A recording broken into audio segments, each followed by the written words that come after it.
Hello, everyone, and thank you for joining us for today's webinar, Advanced Customer Loyalty, Taking Segmentation to the Next Level.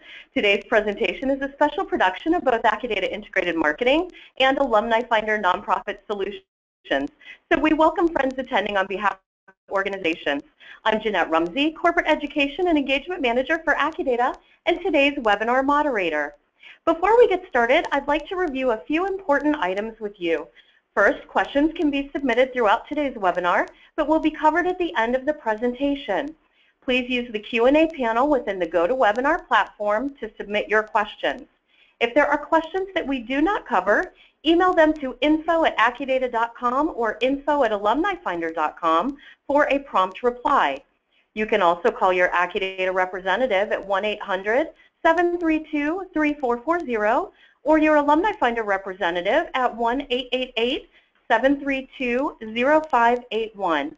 And please stay tuned for an exciting free gift exclusively available to today's webinar attendees. And next, I'd like to introduce our presenters, Josh McGrail and Ed Giordano.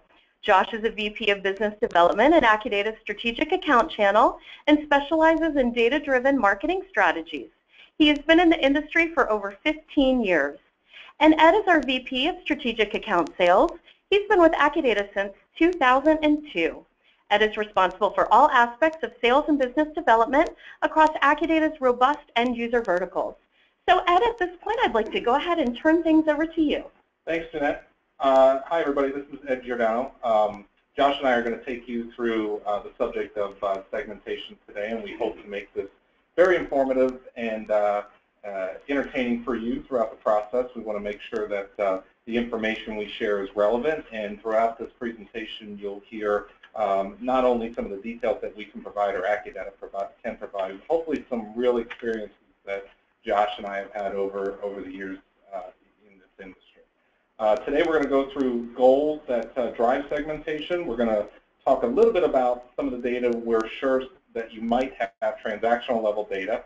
We're going to talk about the successful segmentation steps, the desired outcomes throughout that process, and of course, please feel free to send questions, as Jeanette mentioned. If we don't get to all of them, again, the info@AccuData or info@Alumni Finder email addresses would work, and we're happy to address that.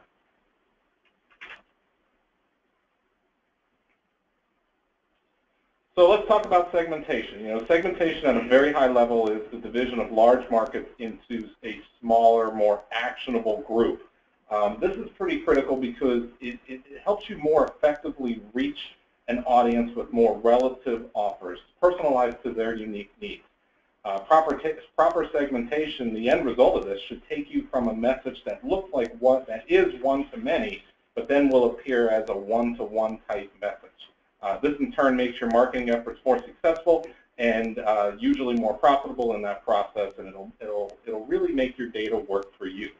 By applying data-driven segmentation to your marketing and fundraising initiatives, you'll understand both current clients, prospect clients, and adding a little bit of science to this process, we can even add predictability to that environment and help you achieve your goals. Good afternoon, everybody. This is Josh McGrail. Following up on what Ed was just saying, we want to kind of present this idea of segmentation as an ability to know and to understand your customer, your donor, your alumni audience, and your prospects better. The gentleman that we saw on the last slide is a $50 value relationship as of his last transaction or gift amount, but he's also a healthy eater. He's a new father, he loves rock, and he's mail responsive, which is a very big deal for those of us trying to reach him through direct marketing. The lady on the other side of this slide, likewise, $50 valued relationship as of the most recent transaction.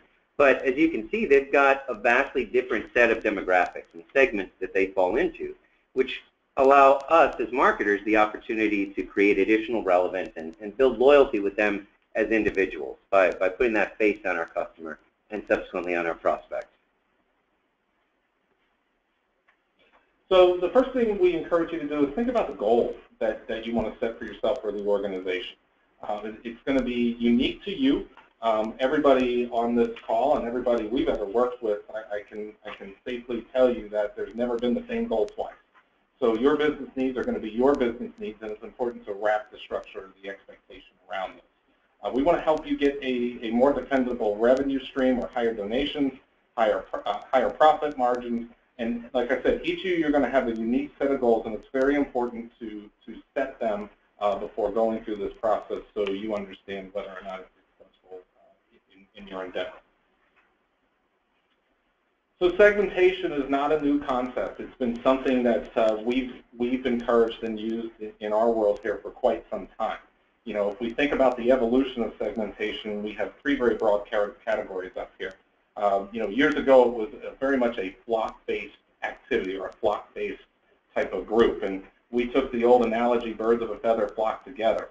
And that holds true many times, but in a lot of cases that's just not the case. You know, we know that if we're in a neighborhood, you might look to your left and look to your right, and there's some very, very interesting kind of common traits or common interests that you might have, but it's those unique traits that we hope to garner and understand. You know, just like in the previous slide where you had a $50 value or a $50 donation, but there were attributes that were very, very different from one another. You know, next going to the individually based from segmentation evolution is, you know, companies took transactional level data. They understood that if somebody had money or you know, some type of income that they were going to apply to your product or donate, then we could understand that behavior. Now we're in a world to apply science to the data, a very analytical approach to the data, to not only understand what that transactional level data is, and maybe what the composite of that household is or that person, but also we can add science to the process and predict that behavior, which is an extremely powerful tool to have, and we have several ways that we do that.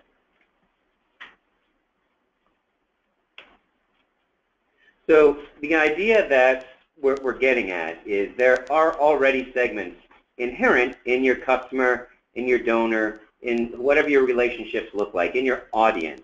There are people who are engaged and people who are hand raisers that offer you an opportunity for your clients or for your organization to get them more engaged, to take them to the next level of whatever that relationship looks like unique to your business.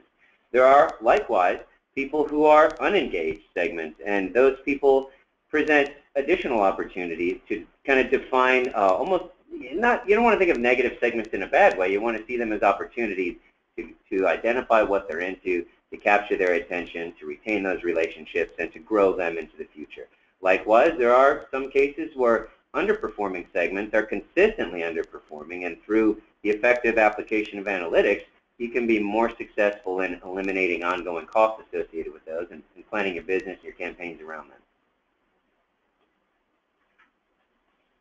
So we've talked quite a bit about transactional level data. It's pretty common for companies to collect that type of history. Who came through the door, who bought, how often are they buying, how much are they buying, all very important details to collect, and it is by far the most common type of attributes that get picked up. What Josh and I are sharing with you at this point is all that data is great, but it's incomplete.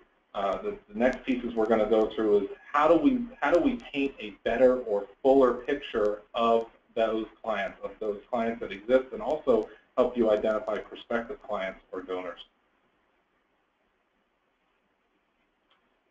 As mentioned, that transactional data is very important. It's a behavior.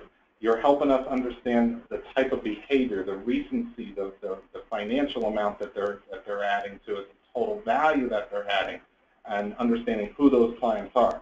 But in the next few slides, we're going to talk a little bit about, again, adding depth to those records and using the information that we know to apply additional type of intelligence against that data to help you become more effective and more profitable in your process.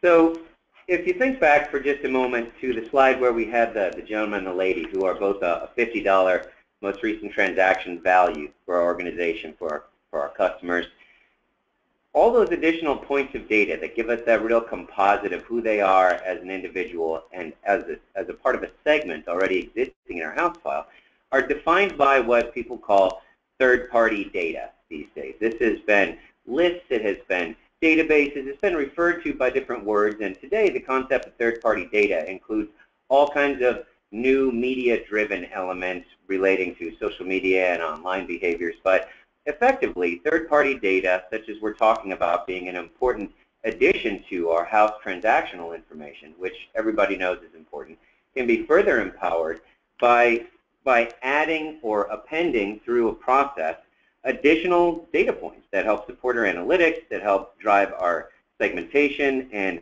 help us basically draw this segmentation in kind of clearer lines around the groups that we already have and we're already conducting business with, so that we have that opportunity to understand them better.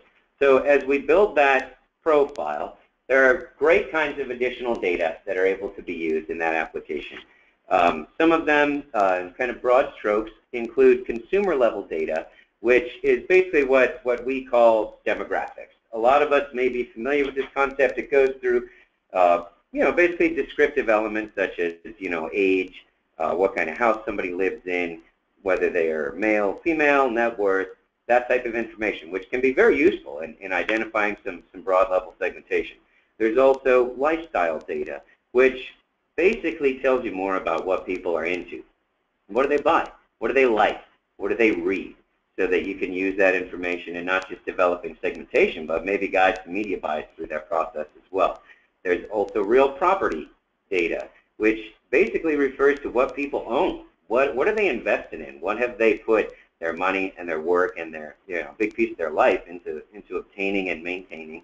That presents not just a useful opportunity for marketers specifically in that space, but again, adds many additional points to understand these consumers with. There's specialty data that really kind of boils down to what I would call trigger-based marketable events. Somebody moving, somebody buying a home, somebody maybe having a new child, things that are relative to a special point in a consumer's life that you can connect with them. There's also firmographic business level data, which goes through a wide variety of elements about businesses that we deal with in B2B environments. Some of them are larger, some of them are smaller, and it kind of varies by industry, and there's a lot of firmographic specialty level data available as well. If you're targeting banks, you may need to look into more of a assets under management type sizing than employee type sizing. So the point is that there's a lot of different data, but you don't have to see it in a nebulous or an intimidating way, because it kind of falls into these buckets, and you want to work with your data partners to guide you through that process toward whatever your segmentation goals look like. So let's talk about the steps. Early in the presentation, we led off saying that we were going to provide some foundational information. So we talked a bunch about what the definition of segmentation is, the evolution of segmentation. Josh gave us some great information about the foundation of data and how that's going to apply to this process. Here's where we wanted to add some practicality to this. These 6 steps are tried and true. These are things that we, as a best practice, recommend to all of our clients. As Josh just mentioned, it's not something to be overwhelmed or intimidated by. Usually what happens when we engage with partners is there's a few of these that are being worked, maybe not all of them, maybe some could be better than others. And I think, back to the beginning of this presentation, we recommended setting a goal. So I think, again, that's the first step. Sit down and think about where you stand today and where you want to be tomorrow, and then we can help with these types of this process for the successful segmentation. It's important to remember that throughout this process, your data is going to evolve. Things will change. It becomes kind of its own little ecosystem with changes happening every single day, depending on when the data is being fed in, when the environment changes outside of your data. And we encourage, again, a very disciplined approach, as well as the care and feeding that's necessary for this data. So the first thing that we talk about, and we, again, highly recommend, is working with clean data. A lot of times what happens is you might have salespeople on the front line or customer service people on the front line, and they're taking calls, or people are coming inside the office and they're collecting data in a variety of ways, and all of a sudden you have this hodgepodge of information where address fields might be all over the place. Somebody puts the word Mr. in front of a name and so forth. And the first step is to clean that and make sure it's consistent and standardized. And there's an old saying in the data world, and I use it all the time, is garbage in equals garbage out. So if we're not working with the data, if we do not have a disciplined approach to that process, it's very, very important to take that approach and have clean data to start with. There's even a tool we have here, which we don't go into detail today, but we can run a data quality report to understand what that data looks like and recommend next steps to that. Thanks, Ed. One of the cool things about that data quality report idea is that it kind of helps find a lot of information that's built into the hygiene or lack thereof of whatever your input file is, whether it's customers, prospects, responders, non-responders to another campaign. You can identify opportunities to add additional contact level data that becomes useful later on throughout the process. If you've got a group of people who responded to a campaign, for example, and all you captured was an IP address from a web hit, or called in on a DRTV response and all you've got is a telephone number, that type of data quality reporting is your opportunity to identify those as sort of natural segments, add contact information for direct mail, for email, for whatever it is your next steps are going to include. And just as a kind of story about an experience I had with a client where this came up, was working with a very large an apparel retailer who did a lot of catalog work. And as we were going through this process together, we found that they had a pretty good number of customers, seasonal in residence in different areas, primarily in Florida, but other areas as well. So one of the things we were able to easily do off the bat was identify that as a natural segment in their file, append information through USPS tools to identify them, and then have them mail the catalog to the right house during the right month. And it made an immediate, impactful difference. And that was basically identifying a segment just through the data hygiene in step one alone. Okay, so we've got clean data, and we're going to use that data to think about the segments and understand what those are going to be. But the first thing we do before that is we need to understand what we have. And there are a series of profile analytical tools we can use to do that. The nature of this step is, at the end of the day, I say this all the time, your data will tell a story. And using these tools to understand what's in that story is very important. The key is to listen to it. A lot of folks will have ideas about what exists in there, and sometimes there are anomalies or differences, and it's important to embrace those because, again, the evolution of that data will be impactful towards these next steps. And also, what are the attributes identified? The attributes that you identify in this process will help you identify third-party data sourcing, as Josh mentioned earlier in the presentation. One thing to consider is if you've got a geographical footprint that is large, let's say that you are nationwide, we would encourage you to think about breaking that down into smaller chunks. And the best example that I like to use is, income is a pretty popular variable that a lot of companies use. And if you've got an individual household that is $100,000 of stated income in Omaha, Nebraska, and you have $100,000 of stated income in Manhattan and New York City, the liquid power of each of those individuals or households are going to be much, much different. So again, think about the differences in geography and that impact. Right. So profiling in this context is basically that first analytic step to go into a deeper dive on the audience and, just like Ed said, basically guide what happens next, because you're going to see elements of data that are useful and elements of data that are not. So as you then take further steps throughout this process, profiling is a key driver of that. As an example, we have a slide here from one of the profile reports that we deal with clients frequently, and we'll talk about it a little more later in the presentation. This is just kind of a snapshot of a net worth profile slide. And what you can kind of see it helps you to be able to do as a marketer or as a planner is just sort of get a quick idea of where the meat's at for you. There's really two sets of the same information represented here, but what you want to really take away from it is it shows the breakdown of the data elements. So in this case, it's net worth from low to high. And it also shows you how your customers fall into each one of these groups and how your prospects, which is basically everybody in the same geography, the same zip codes, or even zip force as your customer who isn't your customer, break down among those categories. and you can get a sense of how alike or how different they are. Then what else is very useful on this slide is to the right, where you've got this charted out. It also helps you to kind of quickly visually see where is there really going to be the biggest impact, the biggest bang for your buck for your analytic work. The $2 million plus group is great and is, very over-indexed, but we can see from the size of the bars over to the right that there's like 2 of them. So this is not going. This may be a very excellent high-end prospect audience, but it's not going to sustain longer-term goals. So as we talk about setting goals and building our analytics, our segmentation strategy to address them, this is where you start to see that really taking shape, and you get information that you can start to make decisions on throughout the rest of the game. Data enhancement.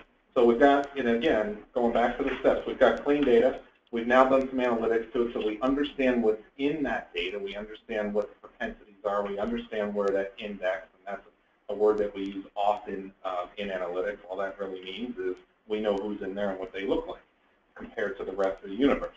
So now we can either take what we know what would be important attributes, so maybe it's income, maybe it's age, maybe it's the home value, and we can enhance the data that exists with that information, or we can fill in the gaps that exist. So you might have records that you say, okay, I've been picking up, whether or not these folks are married, but I only have half my file with that indication.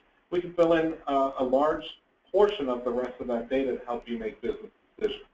An important thing to remember is, most of what we're talking about today, we're taking an approach that your customers are consumers, business to consumer. This discipline and these tools are also available for businesses to business or B2B. Right. Thanks very much for pointing that out, Ed. I was looking for a way to work that in myself. So I just want to kind of comment on this data enhancement step, that this is kind of a cool opportunity where you, as a business or as a service provider to your clients, have the opportunity to add other information, other data from other businesses, other things that people are buying, other things that people are doing. So even though it doesn't always seem immediately impactful in the context of filling gaps within your data, there may be additional layers of power that can be added to your segmentation. As another example of a live project that I've worked with, I was doing some work in Texas, which is a deregulated energy market, with a company who was looking to acquire customers for their power company. And there's a lot of information pertaining to that, the real property data, the age, the income, their interest. But we actually found, as we went through some of these earlier steps together, that adding things that people buy from catalogs, we appended a lot of catalog buyer data through this enhancement step. And we actually found, as we built their models and built their segmentation, that one of the key drivers, interestingly, was their customers were buying furniture, like high-end furniture, certain types of products from Williams-Sonoma, Pottery Barn, whereas their non-responders, or the people that were sort of modeling out and looking for more of the good ones, were buying different products from different places, and they were sort of more into curtains and just different household goods, which on the surface doesn't seem to have anything to do with their business, but in fact became one of the key predictive drivers of their modeling. And that really is what's, in my opinion, the coolest thing about the scope of the data available out there to enhance with, and working with somebody who can help you sort of navigate that jungle to do it. So now we've done the heavy lifting. We've got the data that is clean that we're working with. We know what the composites are in that data. We know what the profiles are in there. We've enhanced that data. Now we can create the segments. This is where the rubber meets the road. We're going to start looking at the portions of clients that have similarities, start thinking about the types of messages that we can send them. And step 4 is a pretty critical step, because this is really, as we stated earlier in the presentation, this is really where we go from marketing from one to many to one to one. And the things to consider, and here's that transactional data, which we encourage you to keep track of, is those RFM segments are going to be very important. But now we're building a more complete picture, because not only do we know the recency, frequency, and the monetary value, how long have they been there, but we know what they look like. We know how much money do they make in their household? Are they married? What's their homework? Do they buy? Do they rent? All kinds of attributes that are going to be meaningful and important to you in these processes. And you want to utilize these to create a more personalized message, and also, again, test. Testing these segments is going to be a very important step in the process. Every time you do it, you will learn something. You're not always going to be right, but that should certainly be a discipline that you apply throughout this entire process. So some segments are going to be RFM, recency, frequency, monetary, maybe tenure based. Other segments are, as we talked about, going to be organic and sort of identified as we've gone through this enhancement and this early analytic process. The whole point of it is creating that deeper level understanding, building a persona so you can kind of understand and imagine seeing the face of your customer, putting a person there in that relationship. That's the idea. We're talking about data. We're talking about data enhancement. On one level, that's exactly what we're suggesting, but on another level, the whole point of it should roll up to really building individual relationships, whether those are business or whether those are consumer sales and donation relationships. They're still with people, and that's kind of the idea of looking for these segments and how we want to treat those segments thereafter in all our marketing efforts. So think about multi-channel. There's several to consider, and we encourage you to use any or all of these throughout the process where applicable. Direct mail, email, mobile, telemarketing, digital display. All of these are going to be pretty critical in that testing process. One thing I would encourage you to think about is in that earlier slide where we had a gentleman and a lady, and they had one shared attribute, and the shared attribute was they had a value, whether it was a donor or what they spend on a particular product. That value was $50. But when you think about their composite of where they live, how they live, their preferred medium of communication, what they do, all of that was completely different. Their profiles look much, much different, including the medium that they prefer to get communicated to and how we reach out to them. So these are things to consider in that testing process. That's a big deal. Multi-channel is a huge word. In retail and other spaces, people use the word omni-channel, which kind of brings in some other connotations. The idea is that you have an incredible opportunity, if 2016 and well into the future, to really build these relationships across channels. Now, as Ed was just talking about, when we looked at kind of the composite, if you will, of the two people earlier in the presentation, not everybody is really responsive across channels. So that's one of the things that we can identify as part of our segmentation. But generally speaking, going multi-channel is a highly effective approach to build deeper customer, donor, supporter relationships and cultivate them among new prospects and new supporters, advocates. What you need in order to really facilitate that is what I'll call a key. You basically just need one piece of adjoining information that you can tie all the records together with. It used to be, for a long time, that was a name and address or some kind of combination of pieces of names and addresses. But now that we've got all kinds of digital and other media going on, that key may be different, and it may be something that you need to plan for from the early steps. But as long as you can go through this with some adjoining piece of data that's carried across everything you're touching and everything you're building, you can always add additional channels as you go. So as we mentioned early in the steps and early in the presentation, we encouraged everybody to set a unique goal for themselves for their organization. It's important because understanding success will not be possible without doing that. And measurement of that success, complete analysis of that success is going to be very, very important in the process. That which does not get measured does not get done. So knowing those results-oriented, having a results-oriented approach and knowing what the outcome is going to be and comparing that will drive you throughout this process and the next steps. I encourage you to be prepared to jump back into the process as you test. So, testing a certain message or testing a certain segment or how you deliver that message is going to be very, very important and really should be a regular habit of validation on the success or the return on investment. You will see noticeable changes if you are active in this and if you are thinking about what that end result should be. Right, and to underscore Ed's point about jumping back in where it's appropriate, I just want to add that analyzing results doesn't have to occur in a vacuum. This is all part of the life cycle of your organization, of your business, of your campaign.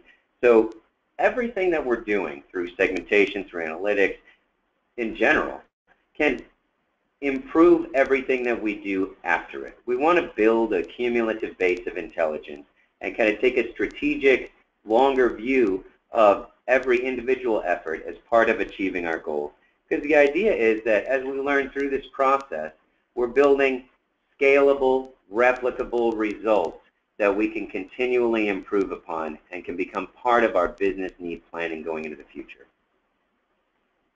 The idea of all of this boils right down to creating relevance, because that is, in fact, how you acquire relationships and how you build loyalty in the relationships that you have. This is, as I said, and I think we all know, it's 2016. People are bombarded with all kinds of media. Whatever your channels are, there's that and a lot more that they're exposed to on a daily basis, regardless of whether they're 18 or 88 years old. There is a need to build relevance with your customer audience and with your prospect audience, because people think of it in terms of what are they going to get? What is the benefit to me as a person for listening to what you have to say? Because frankly, there's 5,000 other people at my electronic front door or my mailbox right now who have something to say to me too. So by creating this kind of segmentation and understanding how to talk to people about what you have to offer them, that's where you engage them. That's where they become an audience instead of just a prospect or a list. Yeah, we talked about setting the goals for the desired outcome of impactful engagements, and again, those will be unique to you and your business. One thing to consider, and and we think of this often, is you only have a finite amount of time to reach out to your client before they opt out or list fatigue kicks in, or they just simply ignore your messages.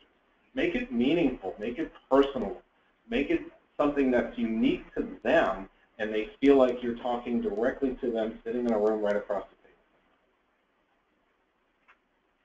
the table. So defining your segmentation goals is key. We talked about that earlier on, and we want to kind of, as we head toward the end here, wrap up with that concept too. You want to define your goals, but those are incredibly customizable. You do not have to market, you do not have to do business in a box that somebody else says is your box, is your space. This is what you got to do. You understand, because it's your job to each day, what's going on with your business, with your data, with your relationships, and you kind of have a sense of where you want that to go. So as you take step one, before you end up on step 6 and look back and think, how did we get here? You want to kind of define what your goals look like, and they can be a lot. They can be reaching across channels, they can be deeper understanding, they can be better ability to version digitally but minimize our need to spend that money in a print environment. They can be basically anything. The idea is building intelligence that you can then leverage against your own data that allows you to make smart budgetary allocations, message across channels effectively, and just basically do whatever it is that you set out to do in a measurable and, again, scalable, replicable way. Yeah, I mean, there's no simple one-size-fits-all. Each of these approaches will be unique to your particular businesses, and as Josh was sharing some stories and we were talking about, there's never been the same approach twice.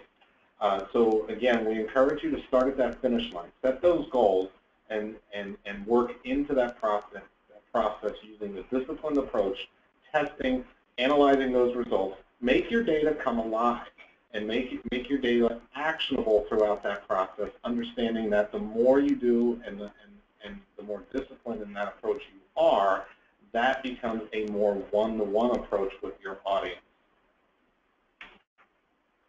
So quick review on those 6 steps. Again, the data hygiene, very, very important, very critical.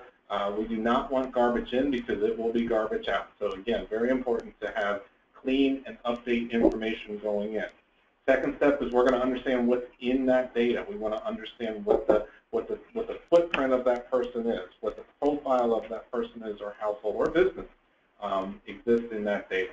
Then we're going to enhance it with the elements that are meaningful, the elements that indexed or quote-unquote popped in that profile that are important, and fill in the gaps.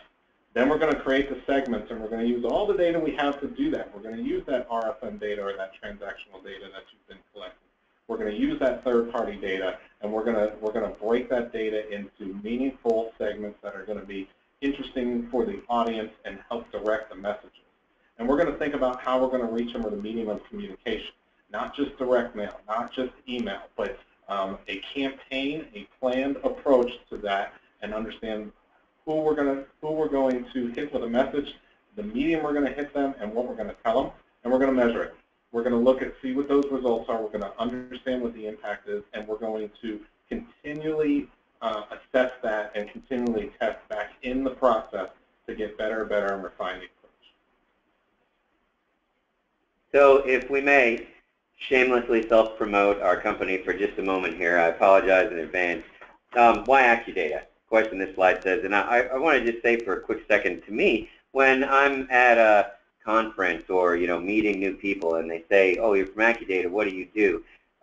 Honestly, I hate that question more than any other people ask, because the only real answer is, well, we do a lot, but it really depends on what you do. Maybe we could talk a little bit about what your goals are, what your business is trying to accomplish, because we bring a whole heck of a lot to the table, and there's no sense in us just sort of talking about me and how great we are. But the idea is that we meet you where you are, and we help you build all of the tools into your kit that you need to be successful in reaching the goals. So as far as it relates to our segmentation discussion today, AccuData has in-house an unbelievable amount of information on consumer, on business level data, many files, which differs a lot from most data providers.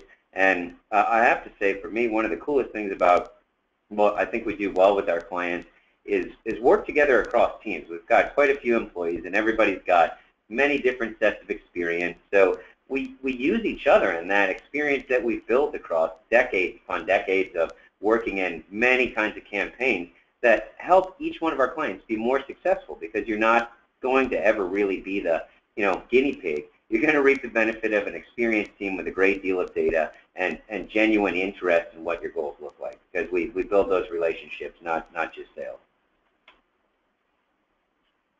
So as a special gift for putting up with us for the last 30 or 40 minutes. You, Ed. That's right. We want to offer a free snapshot, which is the descriptive profile, step 2 of the process of segmentation.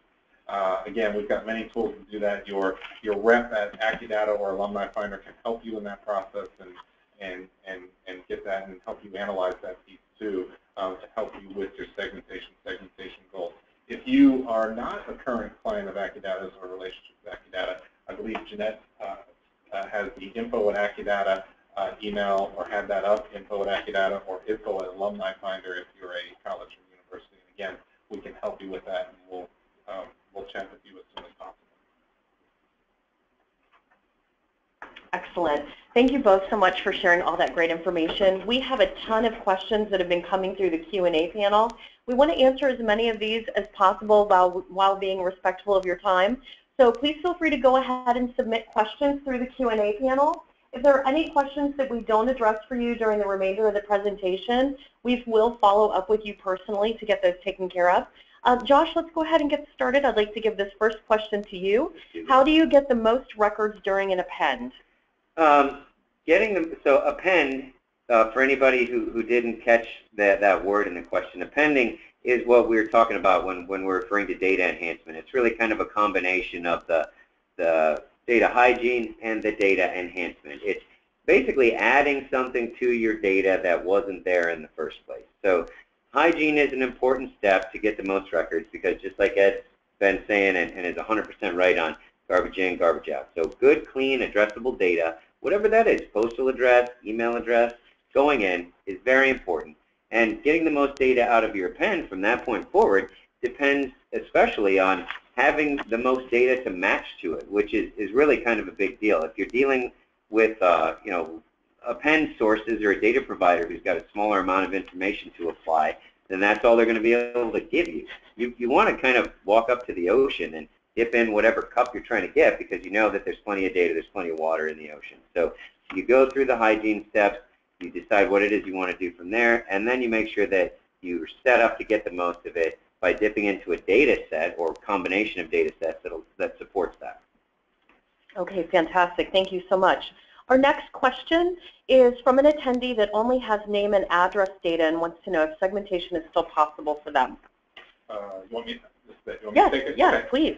So I understand it. So we've got a file with just name and address level information. They might not have kept their transactional level data. They might not have tracked sales and all that fun stuff. Perfectly fine. In fact, you know, if we get data with transactional level data, with buying behavior, with maybe even attendance at the class, lots of different examples, we actually don't use that in the third-party process. We encourage you to keep that data. That data will be important when you start building out your segmentations.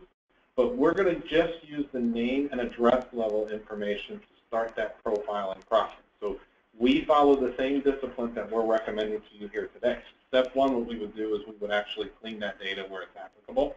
And step two is we would compare that data to the third-party data, consumer or business data that we have, and start looking at the indexes or the elements that are important in that process.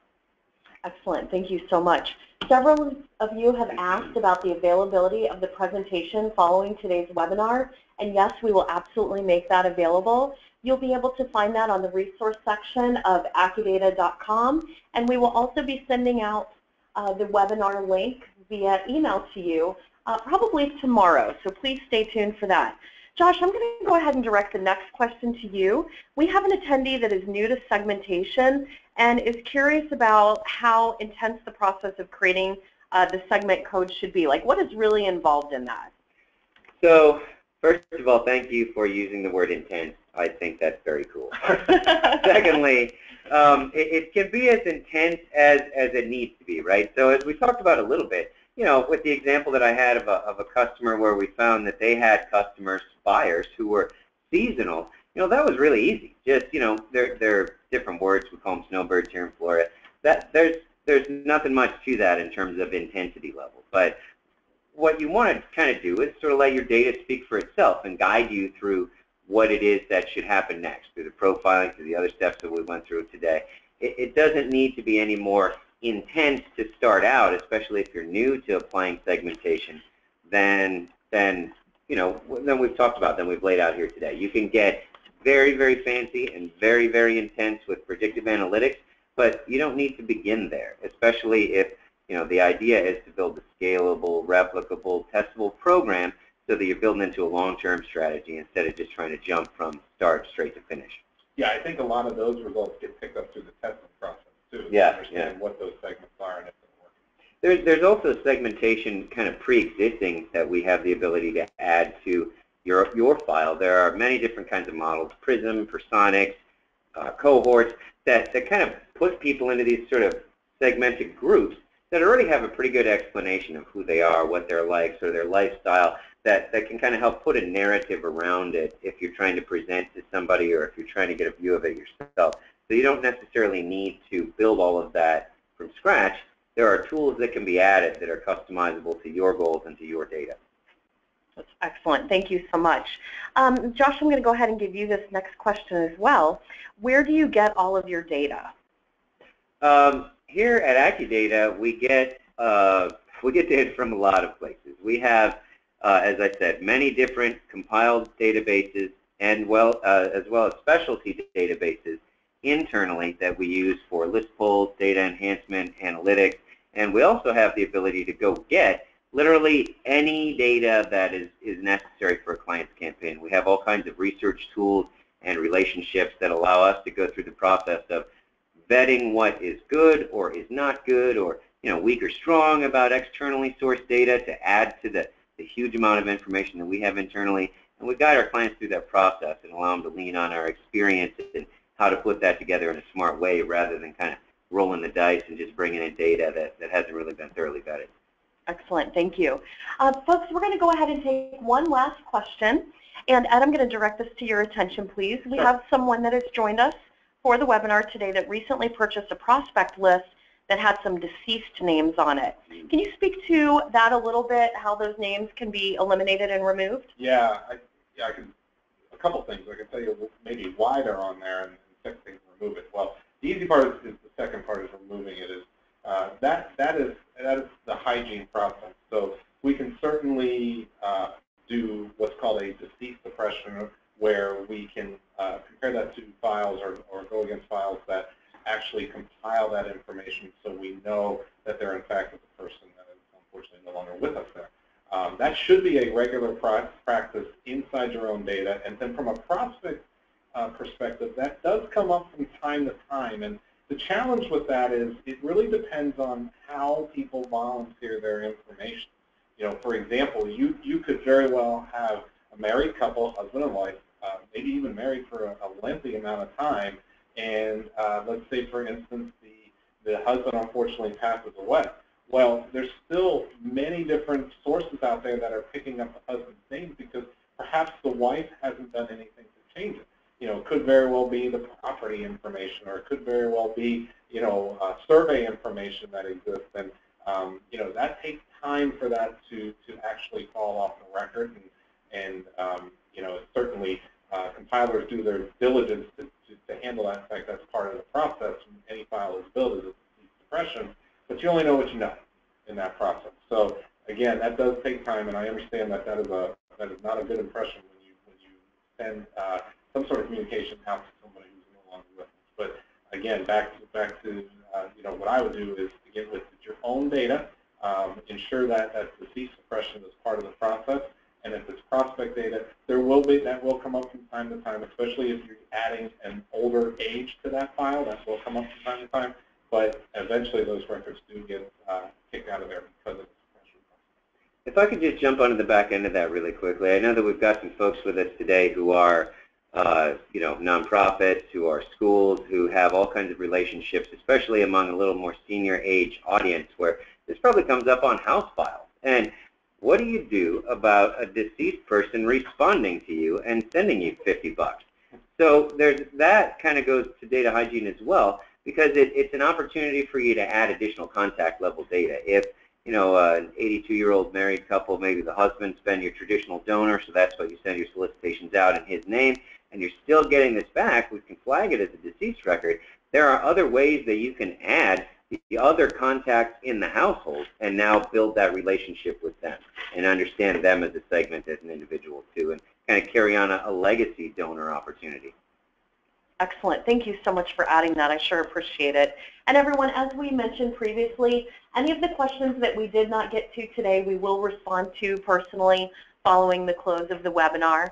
And at this point, I'd like to go ahead and thank you on behalf of Ed, Josh, the AccuData and Alumni Finder teams for joining us for today's webinar. And I invite you to contact us for any questions that you may have on data-driven, audience targeting, and segmentation initiatives, or any of the other products and services that we offer. I hope that you all have a terrific rest of the day. Thank you.